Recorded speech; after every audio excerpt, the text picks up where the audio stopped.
¿Hasta cuándo seguirás regalando lo que otros ni siquiera saben que tiene valor? Piénsalo. No en abstracto. Piénsalo en ese mensaje que respondiste a medianoche solo porque temías que te dejaran de escribir.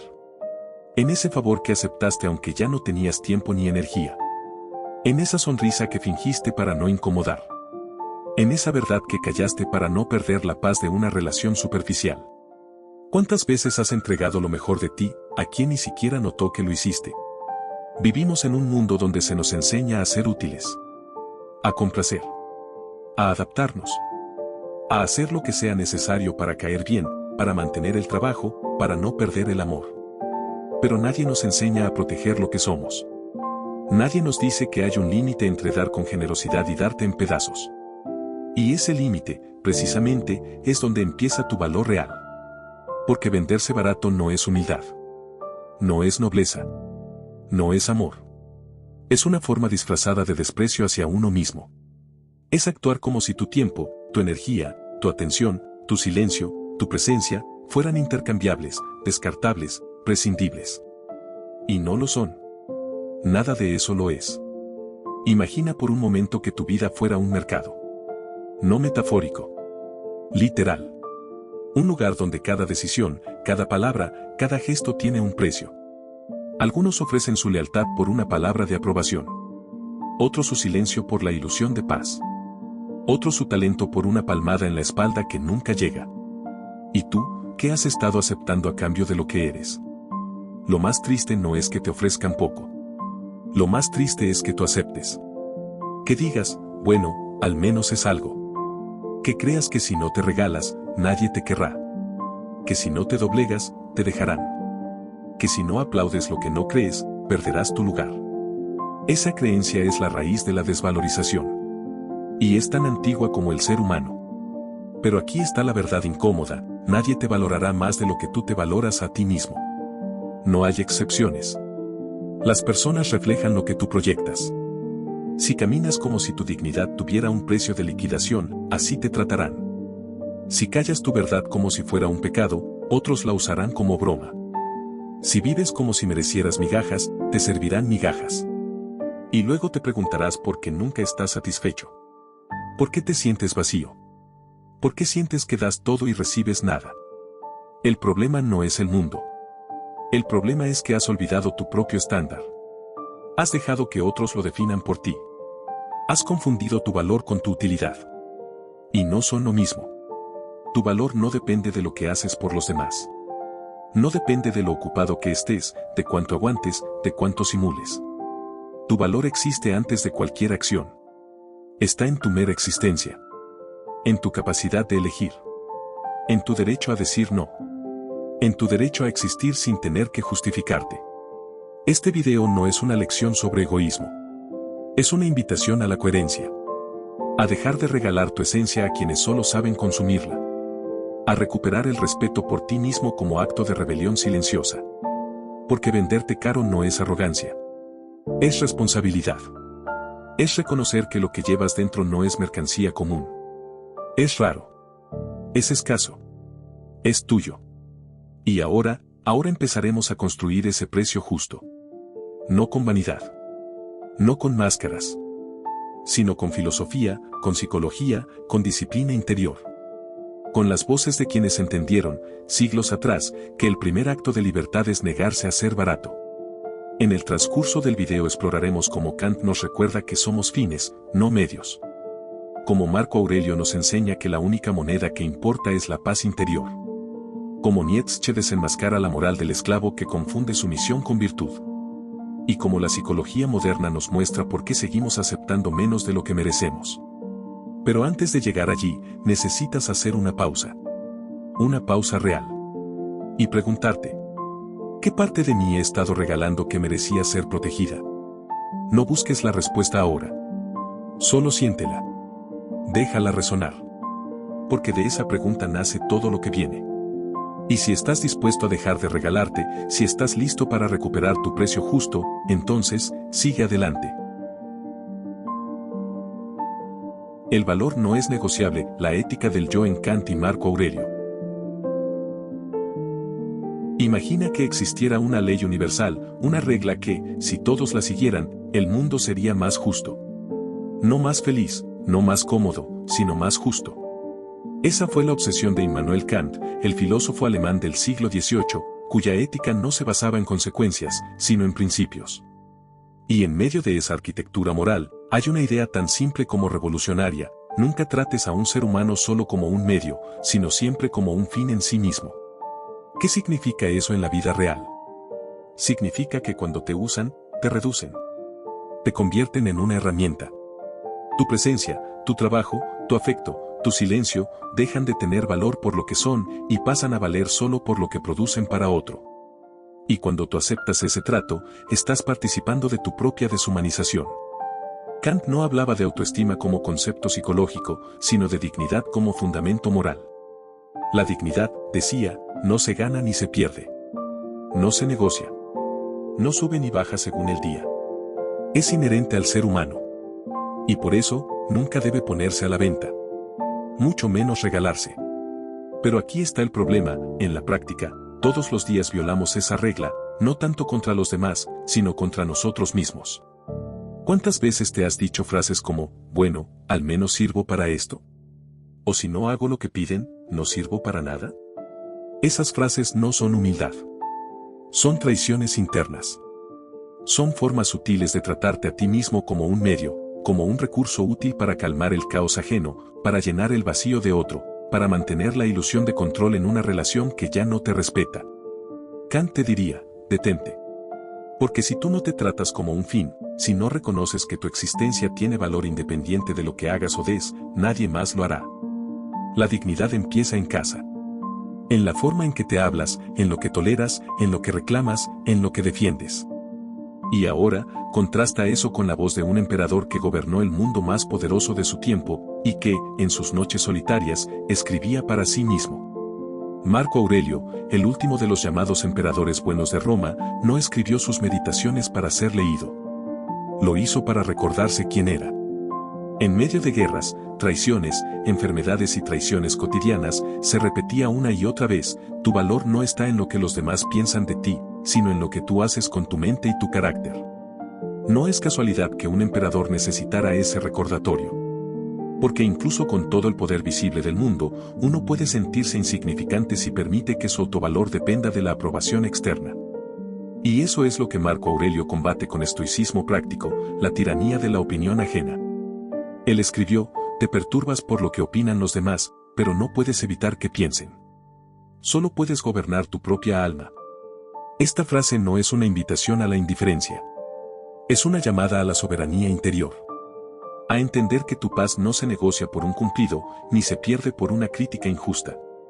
Y ahí está la conexión profunda entre Kant y Marco Aurelio, separados por siglos, culturas y roles sociales, pero unidos por una misma convicción: el respeto por uno mismo no es opcional. Es la base de toda vida ética y digna. Kant lo dice desde la razón universal. Marco Aurelio, desde la disciplina del alma. Pero ambos coinciden en esto: si vendes tu integridad por comodidad, por miedo, por necesidad de pertenencia, pierdes algo que no se puede recuperar fácilmente.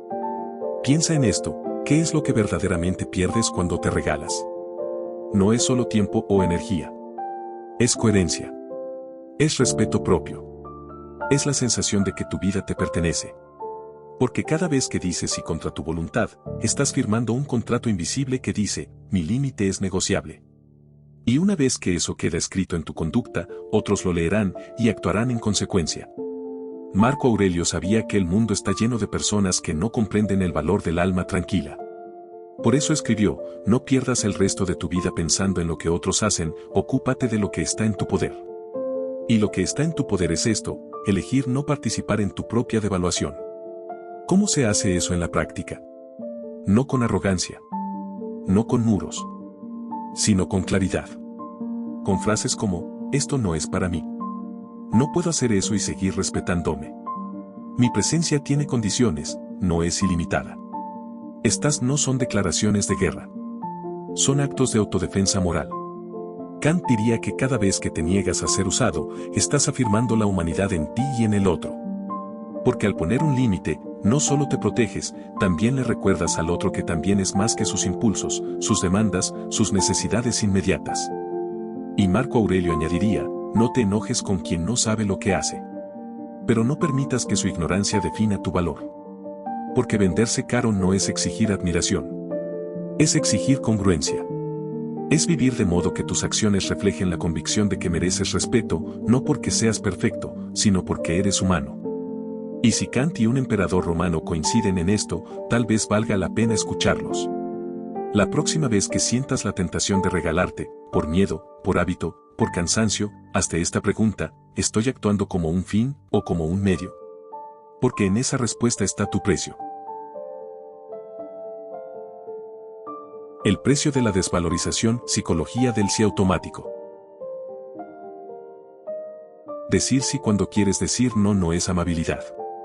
Es una forma aprendida de supervivencia. Y aunque suene contradictorio, esa costumbre, tan común, tan celebrada incluso, tiene un costo invisible que se acumula en silencio, la erosión de tu sentido de valor personal. Durante años, quizás décadas, has entrenado a tu mente para priorizar la paz externa sobre la coherencia interna. Has aprendido que si complaces, te aceptan. Si cedes, evitas conflicto. Si callas, mantienes el cariño. Y aunque en el corto plazo eso funciona, en el largo plazo, te convierte en un extraño para ti mismo.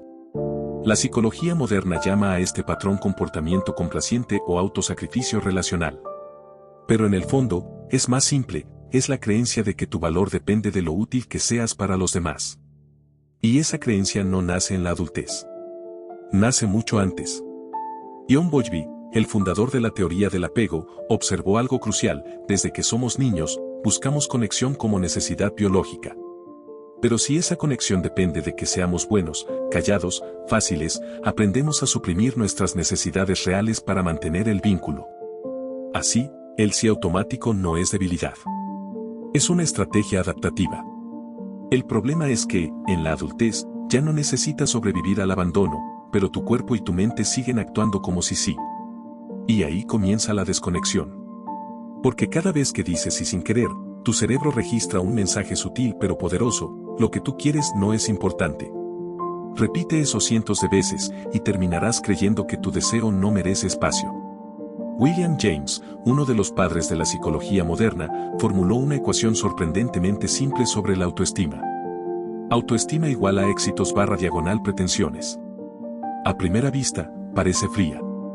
Pero tiene una consecuencia profunda: si constantemente reduces tus pretensiones, tus expectativas, tus límites, tus demandas legítimas, para evitar decepción o rechazo, tu autoestima caerá. Incluso si tienes éxito en agradar a todos. Porque estás midiendo tu valor no por lo que eres, sino por cuánto estás dispuesto a renunciar. Y esa es la trampa. Muchos confunden la baja autoestima con timidez o inseguridad. Pero en realidad, muchas veces se camufla como generosidad extrema, como disponibilidad ilimitada, como una sonrisa que nunca se cansa. Por dentro, sin embargo, hay un agotamiento silencioso. Una sensación de que das todo, y sigues sintiéndote invisible. Carl Rollers, pionero de la psicología humanista, lo llamó la consideración positiva condicional. Desde pequeños, muchos aprendimos que el amor, la atención, la aprobación, solo llegaban si cumplíamos ciertas condiciones, si éramos obedientes, si no molestábamos, si éramos fáciles de llevar. Así, internalizamos la idea de que nuestro valor es condicional. Y en la adultez, seguimos buscando validación en los mismos términos, a cambio de complacencia. Pero Rollers también ofreció una solución radical: la consideración positiva incondicional hacia uno mismo. Es decir, la capacidad de valorarte no por lo que haces, sino por el simple hecho de existir. No por cuánto das, sino por quién eres. Y eso no es narcisismo. Es sanidad emocional. Porque cuando tu autovalor depende de la aprobación ajena, vives en un estado permanente de evaluación. Siempre estás midiendo: ¿me quieren? ¿Me necesitan? ¿Me toleran? Y en ese proceso, pierdes contacto con lo que tú necesitas, quieres, mereces. El sí automático también se alimenta del miedo al conflicto. Pero aquí hay un malentendido común: poner límites no es crear conflicto. Es revelar el conflicto que ya existía. Muchas personas que dicen sí por miedo a una discusión no evitan el conflicto. Solo lo posponen. Y cuando finalmente explotan, porque todos explotamos, lo hacen desde el agotamiento, no desde la claridad. Y eso daña más que un no a tiempo. La psicología cognitivo-conductual lo explica así: cuando evitas decir no, refuerzas la creencia de que no puedes manejar la reacción del otro. Pero la única forma de desaprender ese miedo es enfrentarlo, con suavidad, con firmeza, con respeto. No con agresividad, sino con presencia. Y esto no es solo sobre relaciones personales. También aplica al trabajo, a las redes sociales, a la vida pública. ¿Cuántos aceptan proyectos que los agotan solo por miedo a que los vean como poco comprometidos? ¿Cuántos publican versiones editadas de sí mismos para recibir validación digital? Todo eso es venderse barato, no por dinero, sino por una ilusión de pertenencia. Pero hay una paradoja liberadora: cuando dejas de regalarte, no te quedas solo. Te rodeas de quienes valoran lo que das, no solo lo que obtienen. La gente que se va cuando dices no nunca estuvo contigo por quien eres. Estuvo contigo por lo que podías hacer. Y eso no es amor. Es transacción. Y tú mereces más que eso. La buena noticia es que el sí automático es un hábito, y los hábitos se pueden cambiar. Empieza pequeño. Di no a algo pequeño hoy. Observa qué pasa. Observa cómo te sientes. Descubre que el mundo no se acaba. Descubre que tu valor no disminuye, al contrario, crece. Porque cada no dicho con integridad es un sí a ti mismo. Y eso no tiene precio. Nietzsche y la trampa de la falsa humildad, cuando la sumisión se viste de virtud. Friedrich Nietzsche no era un defensor del ego desbocado, como muchos creen. Era un cirujano del alma humana. Y con un escalpelo filosófico afilado, diseccionó una de las ilusiones más peligrosas de la moral occidental: la idea de que la humildad, la obediencia y el sacrificio son, por sí mismos, virtudes. Para Nietzsche, muchas veces lo que llamamos bondad es en realidad resentimiento disfrazado. Lo que llamamos entrega es a menudo impotencia justificada. Y lo que celebramos como humildad puede ser, en el fondo, una forma disimulada de venderse barato y encima sentirse moralmente superior por hacerlo. En su obra La genealogía de la moral, Nietzsche introduce un concepto incómodo pero esencial: la moral del esclavo. No habla de esclavos en sentido literal, sino de una mentalidad. Una mentalidad que surge cuando alguien no puede afirmar su poder directamente, así que invierte los valores, llama malo a lo fuerte, orgulloso, egoísta, y llama bueno a lo débil, lo sumiso, lo que se niega a sí mismo. Así, la impotencia se convierte en virtud. Y la sumisión en santidad. ¿Te suena familiar? Piensa en frases como: soy así, siempre pongo a los demás primero. O no importa lo que yo quiera, lo importante es que ellos estén bien. O incluso, Dios me enseñó a servir sin esperar nada a cambio. En la superficie, suenan nobles. Pero Nietzsche te invitaría a mirar más profundo: ¿estás eligiendo servir o estás huyendo de tu propio poder? Porque venderse barato no siempre se siente como una derrota. A veces se siente como una cruz que cargas con orgullo. Y eso es lo más peligroso, cuando confundes tu ausencia de límites con tu identidad espiritual o moral. Nietzsche no rechazaba la compasión. Rechazaba la compasión que anula al que la siente. Él preguntaba: ¿es tu generosidad una expresión de abundancia o de carencia? ¿Estás dando porque te sobra vida, energía, claridad?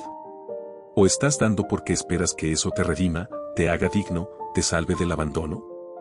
Hay una enorme diferencia. La primera es poder. La segunda es dependencia. Y aquí está el corazón de su crítica: la verdadera grandeza no consiste en negarte a ti mismo, sino en afirmarte plenamente, sin necesidad de aplastar a otros. Nietzsche llamaba a eso el sí a la vida. Un sí que incluye tus deseos, tus límites, tu ira justa, tu necesidad de espacio. Un sí que no pide permiso para existir. Porque, decía, el que se desprecia a sí mismo, se respeta tan poco como para creer que debe regalarse. Sí. Esa frase no es textual, pero captura su espíritu. Para Nietzsche, autovalor no es arrogancia. Es coraje. Es la valentía de no esconder tu luz para que otros no se sientan amenazados. Es la decisión de no encoger tu alma para que quepa en los espacios que otros te asignan. Y eso duele. Porque implica soltar la identidad de la persona buena, útil, inofensiva. Implica aceptar que algunos retrocederán cuando dejes de ser predeciblemente disponible. Implica enfrentar la soledad que surge cuando ya no eres el colchón emocional de todos. Pero esa soledad no es vacía. Es el espacio donde nace tu autenticidad. Nietzsche también advirtió contra una trampa moderna, la moral del rebaño. La idea de que lo correcto es lo que hace la mayoría. Que si todos se sacrifican, tú también debes hacerlo. Que si todos aceptan malos tratos en el trabajo, en el amor, en la amistad, entonces tú no tienes derecho a exigir más. Pero el rebaño nunca premia al que se sale de la fila. Lo ridiculiza. Lo llama egoísta. Lo acusa de frialdad. Porque tu decisión de no regalarte pone en evidencia su propia renuncia. Y eso duele más que cualquier crítica. Por eso, venderse caro no es solo un acto personal. Es un acto de resistencia cultural. Y Nietzsche no propone el individualismo destructivo. Propone algo más difícil, la autosuperación. No sé como los demás, ni sé mejor que los demás, sino sé quién tú eres, hasta el final. Él escribió, convertirse en lo que se es. Y eso requiere mirar dentro, no afuera. Requiere escuchar tu propia voz, no la del mercado moral. Así que la próxima vez que te sientas culpable por decir no, pregúntate, ¿esta culpa viene de mi conciencia, o de una moral que aprendí para sobrevivir?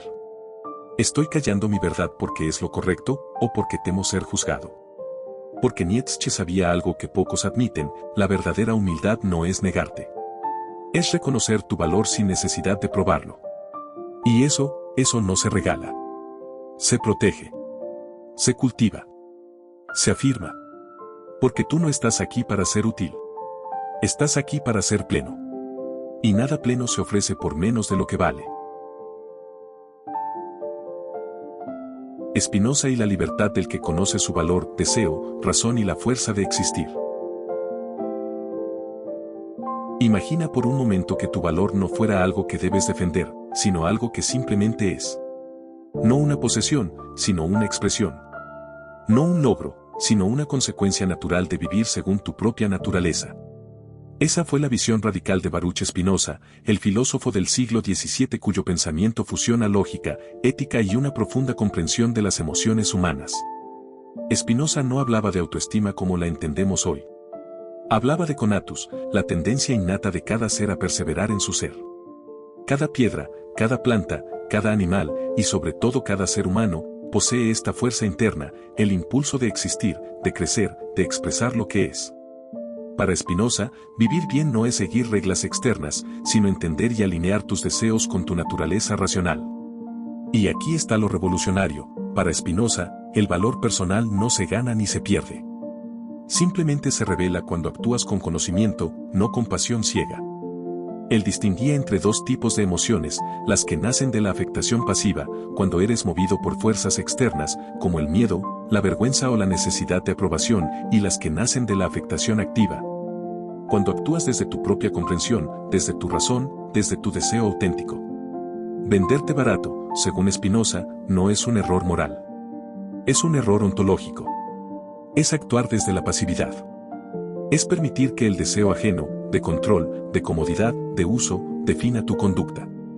Y en ese acto, no solo entregas tu tiempo o tu energía. Entregas tu potencia de actuar. Tu capacidad de ser tú mismo.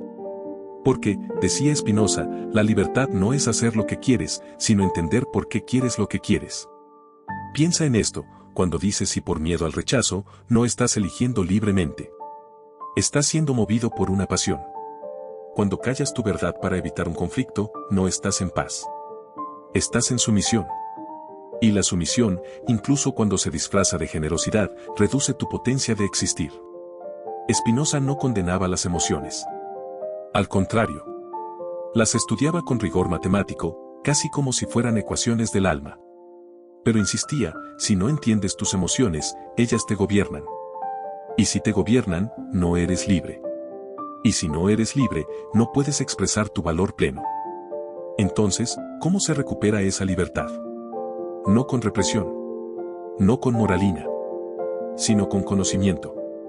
Spinoza creía que cuanta más comprensión tienes de ti mismo, de tus deseos, de tus miedos, de tus mecanismos internos, más capacidad tienes de actuar desde tu esencia, no desde tus reacciones.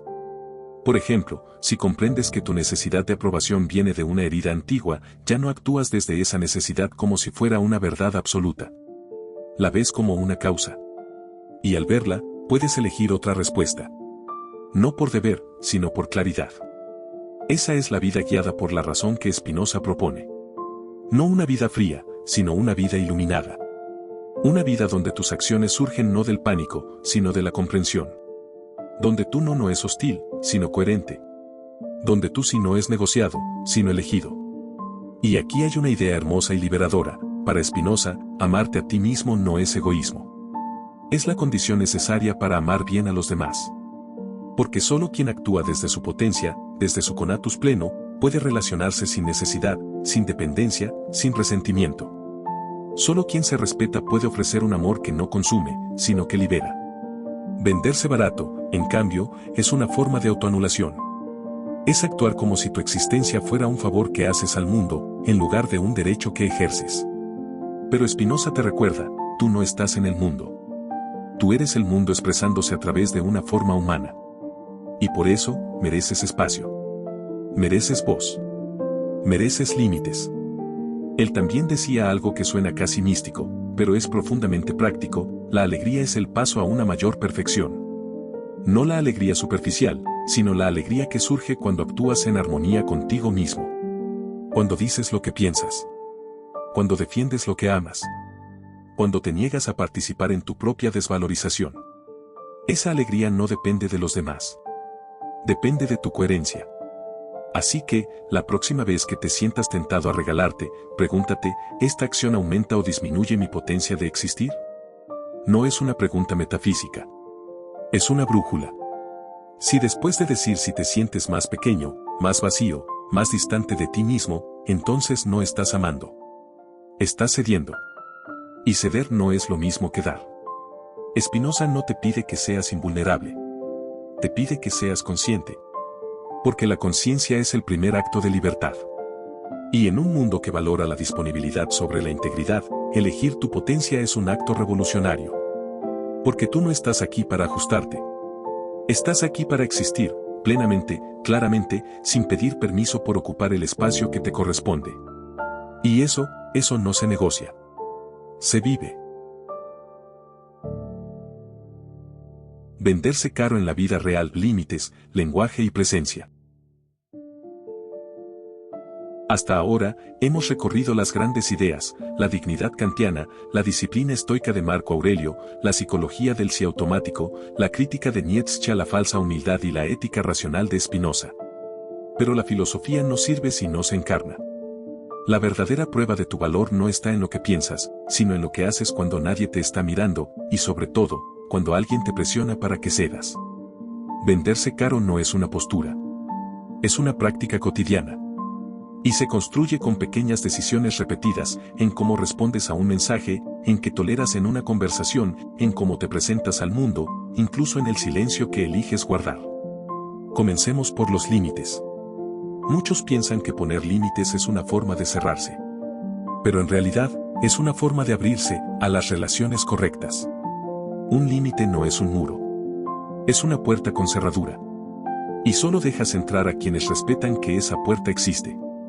Por ejemplo, si alguien te escribe a altas horas de la noche con urgencias emocionales que no son tuyas, no estás siendo cruel si no respondes hasta el día siguiente. Estás diciendo, mi descanso tiene valor. Si en el trabajo te asignan tareas fuera de tu rol una y otra vez, y dices esto no está en mi responsabilidad, pero puedo ayudarte si se redefine mi carga, no estás siendo difícil. Estás siendo claro. La clave no está en la dureza, sino en la coherencia. Las personas no se ofenden por tus límites. Se ofenden cuando esos límites contradicen lo que han estado aprovechando. Ahora, hablemos del lenguaje. La forma en que te expresas revela, a menudo sin querer, cuánto te valoras. Fíjate en frases comunes. Perdón por molestarte. Solo quería saber si. Quizás no valga la pena, pero. Estas no son solo cortesías. Son señales de subordinación. Son formas de minimizarte antes de siquiera hablar. Y con el tiempo, entrenan a los demás a verte como alguien que pide permiso para existir. Venderse caro no requiere hablar fuerte. Requiere hablar con presencia. Cambia perdón por molestarte por gracias por tu tiempo. Cambia quizás no valga la pena por creo que esto es importante. Cambia no es para tanto por sí, esto me afecta. No se trata de sonar arrogante. Se trata de dejar de pedir disculpas por ocupar espacio. Y esto aplica incluso al lenguaje interno. ¿Cómo te hablas a ti mismo? ¿Te dices deberías haber hecho más? ¿O te dices hiciste lo que podías con lo que tenías? Tu diálogo interior es el mercado más importante. Porque allí se fija tu precio. Y si en tu mente eres barato, en el mundo también lo serás. Pasemos ahora a la presencia. Venderte caro no es solo lo que dices o haces. Es cómo estás. ¿Llegas a una reunión mirando el celular, ansioso por agradar? ¿O entras con calma, con la certeza de que tu presencia ya es una contribución? La presencia es una forma silenciosa de afirmación. No necesitas anunciar tu valor si lo encarnas. Marco Aurelio lo entendía, no se trataba de demostrar poder, sino de no permitir que el caos externo perturbara tu centro. Esa calma es una moneda de alto valor en un mundo ruidoso. En las relaciones personales, venderse caro significa no confundir intimidad con disponibilidad. Puedes amar profundamente y aún así tener horarios, necesidades, espacios que no son negociables. El amor verdadero no exige que te disuelvas. Te invita a estar entero. En el trabajo, significa no permitir que tu productividad defina tu dignidad. Puedes dar lo mejor de ti sin convertirte en un recurso ilimitado. Y si te pagan mal, si no te reconocen, si te usan, no es deslealtad irte. Es lealtad a ti mismo. En la autoimagen, significa dejar de compararte. Las redes sociales han convertido la vida en una subasta pública donde todos exhiben sus logros, su felicidad, su estética. Pero venderse caro en ese contexto es desconectarse de la competencia y reconectar con tu ritmo. Porque tu valor no se mide en seguidores, likes o validación digital. Se mide en paz. Y finalmente, en los momentos de crisis, es cuando más se prueba tu precio. Cuando alguien te ataca, respondes desde la herida o desde el centro. Cuando te ofrecen un trato injusto, aceptas por miedo o negocias desde tu valor real. Cuando sientes que te están usando, callas para mantener la paz o hablas para recuperar tu integridad. Venderse caro no es nunca perder la calma. Es saber que tu valor no depende del resultado de esa conversación. Puedes perder un trabajo, una relación, una oportunidad y seguir valiendo exactamente lo mismo. Porque tu valor no está en lo que posees, sino en lo que eres. Y eso no se negocia. Porque al final, no se trata de que los demás te vean como valioso. Se trata de que tú nunca dejes de verte así. Incluso en silencio. Incluso en soledad. Incluso cuando nadie aplaude. Eso es venderse caro. No con palabras. Con vida. Nadie te enseñó que tenías derecho a un precio justo. Te enseñaron a agradecer por las migajas, a sonreír ante los desprecios, a confundir el agotamiento con el mérito. Pero ya no necesitas permiso para existir con integridad. Venderte caro no es una estrategia. Es una revelación. Es darte cuenta de que lo que llevas dentro, tu claridad, tu silencio, tu forma de amar, tu forma de resistir, no está a la venta. Ni por amor, ni por miedo, ni por costumbre. El mundo seguirá pidiéndote que te achiques. Que te apresures. Que digas lo que quieren oír. Pero tú ya sabes la verdad, tu valor no se demuestra. Se sostiene. En el tono de tu voz. En el peso de tu silencio. En el coraje de tu no. Y si alguien se aleja porque ya no estás disponible para ser usado, que se vaya. No estaba contigo por ti. Estaba contigo por lo que podías dar. Y eso nunca fue amor. Fue conveniencia disfrazada de cercanía. Hoy, y cada día que viene, tienes una elección. No entre ser bueno o ser fuerte. Sino entre ser coherente o seguir regalándote. Elige coherencia. No por orgullo. Sino por respeto.